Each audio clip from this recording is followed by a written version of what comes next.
दोस्तों, इस वीडियो पर हम बात करेंगे बद्रीनाथ धाम के बारे में। पौराणिक कथा के अनुसार भगवान विष्णु ब्रह्मांड के कल्याण के लिए गहन ध्यान करने हिमालय आए थे।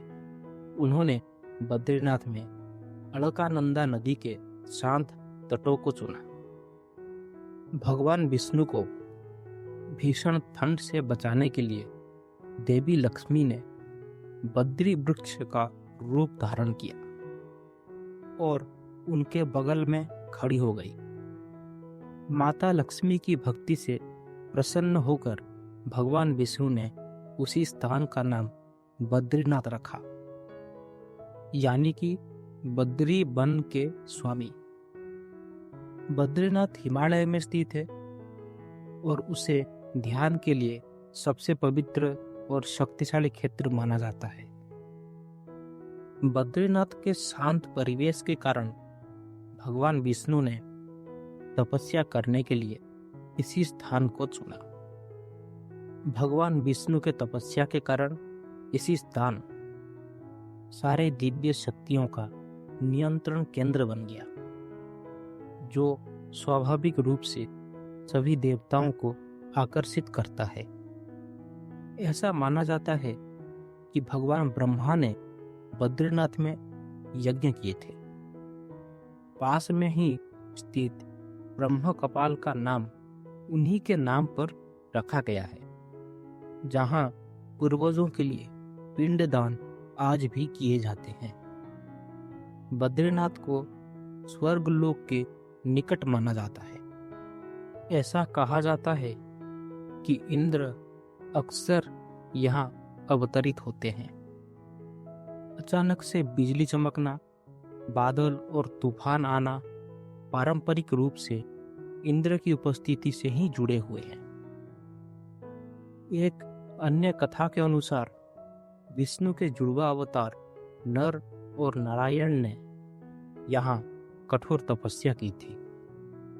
उनकी आध्यात्मिक शक्ति इतनी अपार थी कि उसने पूरे क्षेत्र को पवित्र कर दिया, जिससे बद्रीनाथ एक शाश्वत तीर्थस्थल बन गया। महाभारत युद्ध के बाद पांडवों के स्वर्गारोहिणी की यात्रा के दौरान बद्रीनाथ से होकर गुजरने की बात कही जाती है। शास्त्रों में बद्रीनाथ को एक ऐसे स्थान के रूप में वर्णित किया गया है जहां पंच तत्व यानी कि पंच महाभूत पृथ्वी, जल, अग्नि, वायु और आकाश पूर्ण सामंजस्य में है, जो इसे एक दिव्य शक्ति का केंद्र बनाता है। ऐसा माना जाता है कि 8वीं शताब्दी में आदि शंकराचार्य ने अलकानंदी से भगवान बद्रीनारायण की मूर्ति को पुनः प्राप्त किया और उसे मंदिर में स्थापित किया। उन्होंने बद्रीनाथ को हिंदू पूजा के एक प्रमुख केंद्र के रूप में भी स्थापित किया। आज के समय बद्रीनाथ बहुत अनोखी घटनाएं और चीजों के लिए भी प्रसिद्ध है।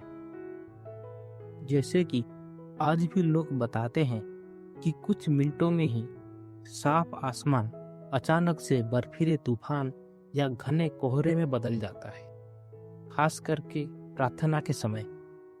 स्थानीय लोगों का मानना है कि ऐसा तब होता है जब दिव्य शक्तियां सक्रिय हो जाती है या जब कोई मंदिर परिसर में अनादरपूर्ण व्यवहार करता है।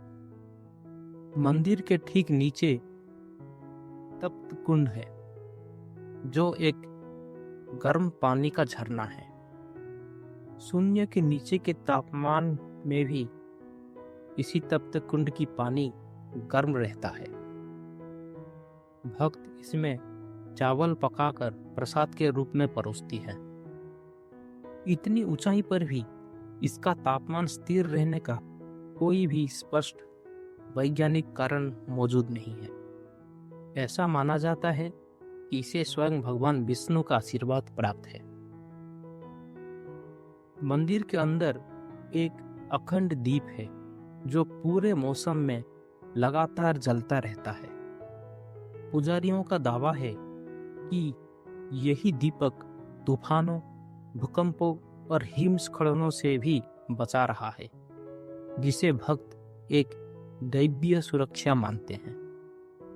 कई तीर्थयात्रियों ने नीलकंठ पर्वत के पास चट्टानों और बर्फ पर बड़े बड़े पद चिन्ह देखते हैं, जिन्हें भगवान विष्णु या नर नारायण का माना जाता है। ये पद चिन्ह हिमपात के बाद बिना किसी स्पष्ट कारण के प्रकट और गायब हो जाते हैं। तो दोस्तों, आज की इस वीडियो में इतना ही। फिर से किसी अन्य दिन मैं कोई और एक पुरानी कहानी लेके आपके पास आऊँगा। वीडियो के आखिरी तक बने रहने के लिए आपका धन्यवाद।